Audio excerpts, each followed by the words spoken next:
ابن ملجم نے حیدر کو مارا، روزے دار و قیامت کے دن ہیں، تم سے چھٹتا ہے مولا تمہارا۔ اعوذ باللہ من الشیطان اللعین الرجیم، بسم اللہ الرحمن الرحیم۔ الحمد للہ الذی ہدانا لہذا وما كنا لنہتدی لولا ان ہدانا اللہ، لقد جاءت رسل ربنا بالحق، والصلاة والسلام على رسول الثقلین محبوب رب المشرقین والمغربین وجد الحسن والحسین مولانا ابی القاسم محمد، اللهم صل على محمد وآل محمد وعلى أهل بيته الطيبين الطاهرين المعصومين المظلومين ولعنة الله على أعدائهم أجمعين. أما بعد، فقد قال الله تبارك وتعالى في كتابه المبين والفرقانه الحميد وهو أصدق القائلين. بسم الله الرحمن الرحيم. ألم تعلم أن الله له ملك السماوات والأرض وما لكم من دون الله من ولي ولا نصير. صلوات بر محمد وآل محمد۔ عزیزان محترم، مولا امیر المؤمنین امام المتقین کے سوگواروں، آپ کی خدمت میں آج میں تعزیت پیش کرتا ہوں، اپنی جانب سے اور آپ کی جانب سے، خصوصاً امام زمان کی خدمت میں ان کے جد مظلوم کی تعزیت پیش کرتے ہیں۔ وہ مظلوم امام جو 25 سال خاموش رہ کر کے بھی مصیبتوں کو برداشت کرتا رہا، مگر صبر و تحمل سے کام لیے، اور اس کے بعد ظاہری خلافت کے اپنے مختصر سے ایام میں بھی جس نے دشواریوں کا سامنا کیا، جو یتیموں کا وارث، بیواؤں کا نگہبان و سرپرست، غریبوں اور مفلسوں کی خبرگیری کرنے والا،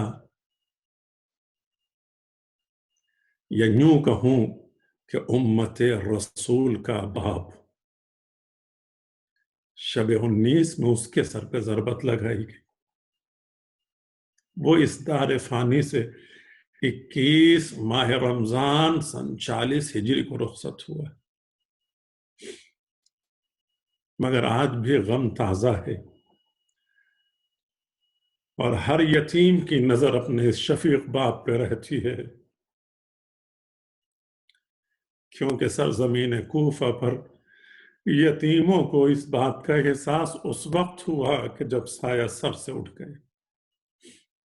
آج کی مجلس سے خطاب کرنے کے لیے یقیناً جہاں مولا کی شہادت کی مناسبت سے یہ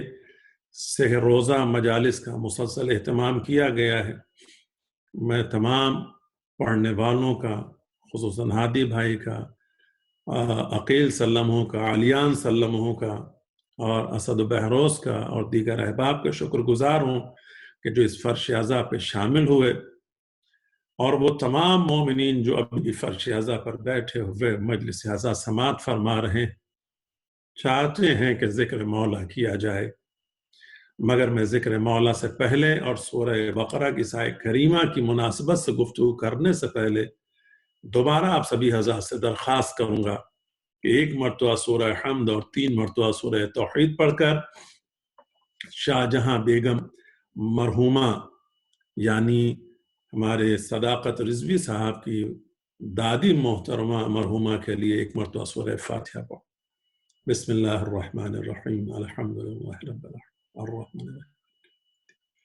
ایاک نعبد و ایاک نستعین اهدنا الصراط المستقیم صراط الذین انعمت علیہم غير المغضوب عليهم ولا الضالين. بسم الله الرحمن الرحيم. قل هو الله أحد الله الصمد لم يلد ولم يولد ولم يكن له كفوا أحد. بسم الله الرحمن الرحيم. قل هو الله أحد الله الصمد لم يلد ولم يولد ولم يكن له كفوا أحد. بسم الله الرحمن الرحيم. قل هو الله أحد الله الصمد لم يلد ولم يولد ولم يكن له كفوا أحد. اللهم اغفر للمؤمنين والمؤمنات والمسلمين والمسلمات الأحياء منهم والأموات، تعبئ بيننا وبينهم بالخيرات إنك مجيب الدعوات إنك على كل شيء قدير. تمام سامعین و ناظرین کی خدمت میں یہ عرض کر دینا چاہتا ہوں کہ میں نے جس آیہ کریمہ کو سنام کلام قرار دیا ہے وہ آیہ کریمہ سورہ بقرہ کی 107 ہے۔ صاحبان عقل و فہم و ادراک سے یہ سوال کیا جا رہا ہے، اس ترقی یافتہ دور میں بھی جہاں ہم یہ دعویٰ کر رہے ہیں کہ نہ معلوم کتنی مخفی چیزوں سے ہم آشنا ہو گئے ہیں، نہ معلوم کتنے چھپے ہوئے رازوں کو ہم جاننے لگے ہیں، نہ معلوم کتنے سیاروں اور ستاروں تک ہماری نگاہیں پہنچ چکی ہیں، مگر اس کے باوجود بھی سورہ بقرہ کی اس آیہ کریمہ کے اعلان کے مطابق یہ سوال کیا جا رہا ہے، کیا تم نہیں جانتے کہ زمین و آسمان کا مالک حقیقی اللہ ہے؟ علم تعلم ان اللہ لہ ملک السماوات والارض وما لکم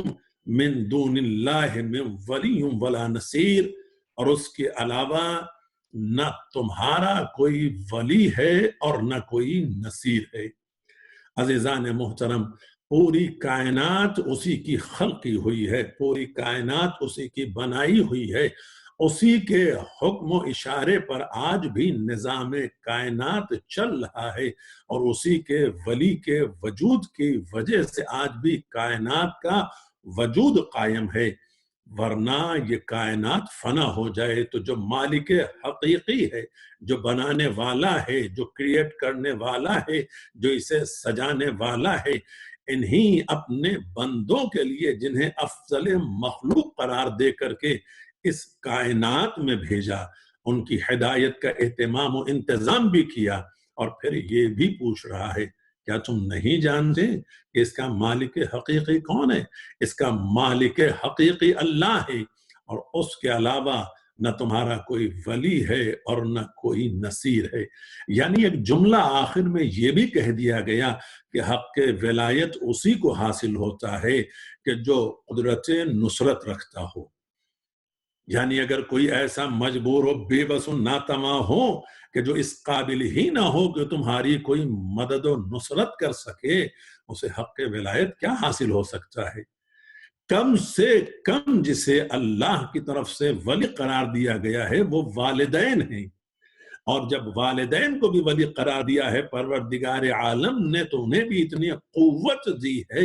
کہ زمانے کے ہر ظلم و ستم اور تکلیفوں اور اذیتوں کے مد مقابل میں وہ جس کی ولایت کرتے ہیں اس کی نصرت کی قدرت بھی رکھتے ہیں اور نصرت کرتے بھی رہتے ہیں۔ لہذا وہ والدین سے کتنا عظیم اور بلند مقام ہے ذوات مقدسہ کا، انبیاء اور ائمہ کا، ان کی قدرت اور صلاحیت، اور اس کے بعد وہ قادر مطلق جو ان سب کا خلق کرنے والا ہے، اس سے بہتر نہ کوئی ولی ہے اور نہ کوئی نصیر ہے۔ لیکن جہاں تک گفتگو اس ولایت کی ہے تو پریشان ہونے کی ضرورت نہیں ہے، آگاہ کرتا چلوں گا، آیات الہیہ کے ضمن میں ہی آپ کے سامنے عرض کروں گا، لیکن ایک تنبیہ بھی ہے، اور اس حوالے سے بھی پروردگار عالم نے ہمیں آگاہ کر دیا ہے کہ دیکھو اگر تم زمانے کے ساتھ ہونا چاہو تو زمانہ تمہیں قبول نہیں کرے گا جب تک کہ تم اس ملت کی پیروی نہ کرنے لگو، جب تک کہ تم اس ملت میں شامل نہ ہو جاؤ، جب تک کہ تم اس ملت کے اصول و قوانین کے مطابق زندگی نہ گزارنے لگو، اور جب تک تم ایسا نہیں کرو گے وہ تمہیں کبھی بھی اپنا تصور نہیں کریں گے۔ لہذا اعلان پروردگار کے مطابق ارشاد فرمایا گیا ہے سورہ بقرہ کی آیت نمبر 120 میں وَلَن تَرْضَى عَنْكَ الْيَهُودَ وَلَا النَّصَارَى حَتَّى تَتَّبِعَ مِلَّتَهُمْ قُلْ إِنَّ الْهُدَى اللَّهِ هُوَ الْهُدَى وَلَئِنِ اتَّبَعْتَ أَهْوَاءَهُمْ بَعْدَ الَّذِي جَاءَكَ مِنَ الْعِلْمِ مَا لَكَ مِنَ اللَّهِ مِنْ وَلِيٍّ وَلَا نَصِيرٍ۔ اے میرے حبیب، یہ کبھی بھی یہ قومیں آپ سے راضی نہیں ہو سکتی حتی تتبع ملتہم، جب تک کہ آپ اس ملت کی اتباع کرنے لگے، پیروی نہ کرنے لگے۔ قل ان الہدی اللہ هو الہدی، آپ کہہ دیجئے کہ ہدایت صرف ہدایت پروردگار ہے۔ وَلَئِنِ اتَّبَعْتَ أَهْوَاءَهُمْ بَعْدَ الَّذِي جَاءَكَ مِنَ الْعِلْمِ، اور اگر علم آ جانے کے بعد بھی آپ ان کی پیروی کریں گے تو یہ یاد رکھیے گا کہ خدا سے بچانے والا نہ کوئی ولی ملے گا اور نہ کوئی نصیر ملے گا۔ یہ تمام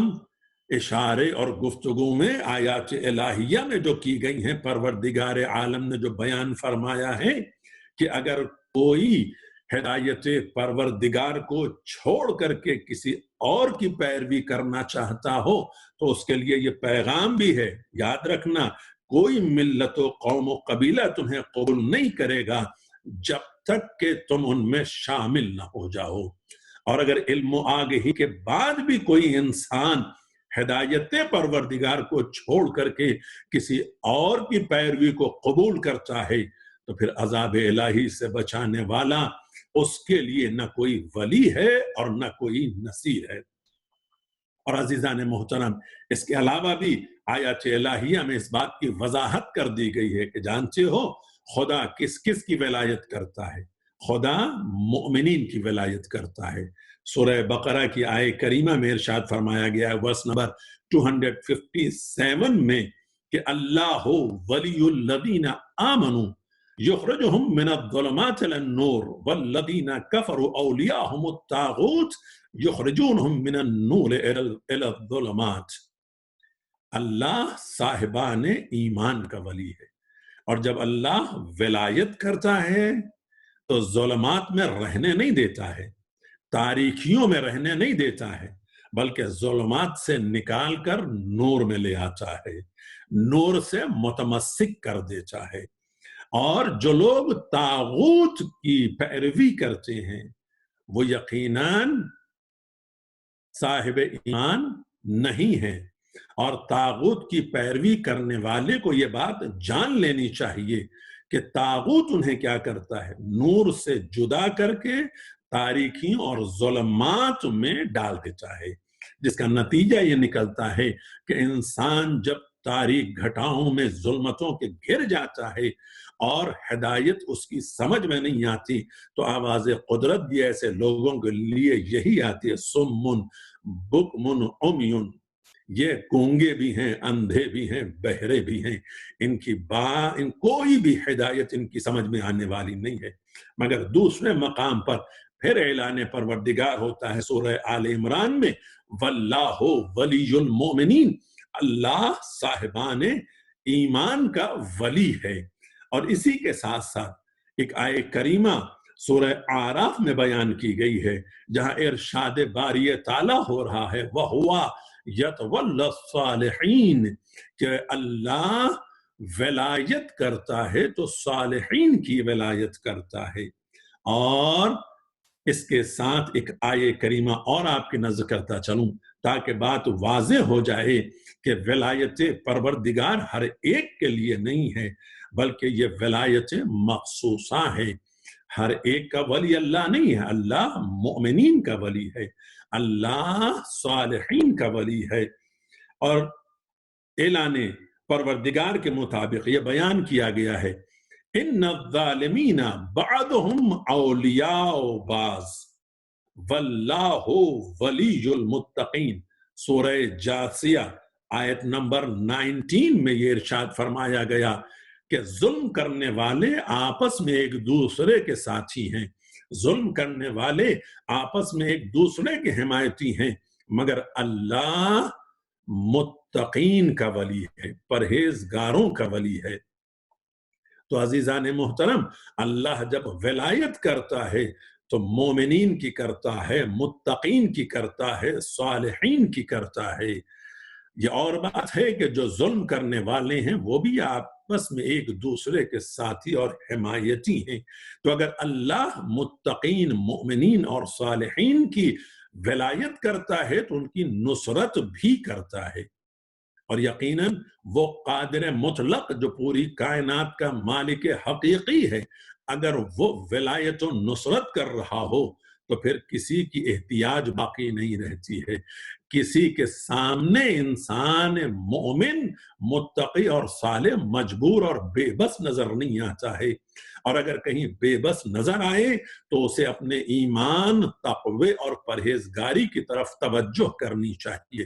کیوں اگر ایسا نظر آیا تو لگتا یہی ہے کہ اللہ اس کا ولی نہیں ہے اور اللہ اس کی مدد کرنے والا نہیں ہے، ورنہ اللہ جس کی ولایت کرتا ہے اس کی نصرت کرتا ہے، ہر تاریکی سے اسے